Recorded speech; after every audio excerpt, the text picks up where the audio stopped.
জলবায়ু পরিবর্তনের প্রভাবে বাড়ছে তাপমাত্রা, বদলে যাচ্ছে বৃষ্টিপাতের ধরন, চরম ভাবাপন্ন হয়ে উঠছে আবহাওয়া, মারাত্মক প্রভাব পড়ছে কৃষি ও অর্থনীতিতে।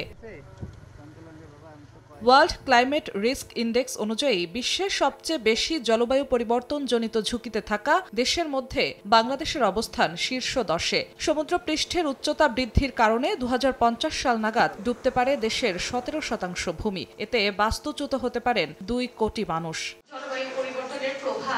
সোমবার পিকেএসএফ মিলনায়তনে এক অনুষ্ঠানে অর্থ উপদেষ্টা জানান, জলবায়ু পরিবর্তনের ঝুঁকি মোকাবিলায় $30 বিলিয়ন প্রয়োজন, কিন্তু অর্থ প্রদানে কাঙ্ক্ষিত সাড়া দিচ্ছে না উন্নত দেশ কিংবা দাতা সংস্থাগুলো।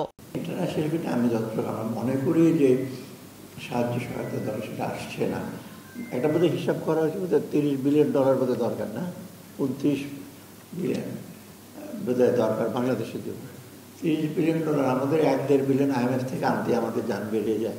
জলবায়ু পরিবর্তনের নেতিবাচক চিত্র আন্তর্জাতিক ফোরামে যথাযথভাবে তুলে ধরতে না পারার কারণে তহবিল পাওয়া যাচ্ছে না বলে মনে করেন প্রেস সচিব।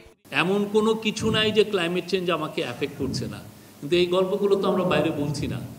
এই গল্পগুলো আমাদের মধ্যে থাকছে, এই গল্প নিয়ে খুব ইন্টেন্সিভ রিসার্চও হচ্ছে না, এবং ফলে আমরা যে এই ফান্ডিংটা পাওয়ার কথা সেই ফান্ডিংয়ের জন্য আমরা বড় রকমের কেস বিল্ড আপ করতে পারছি না।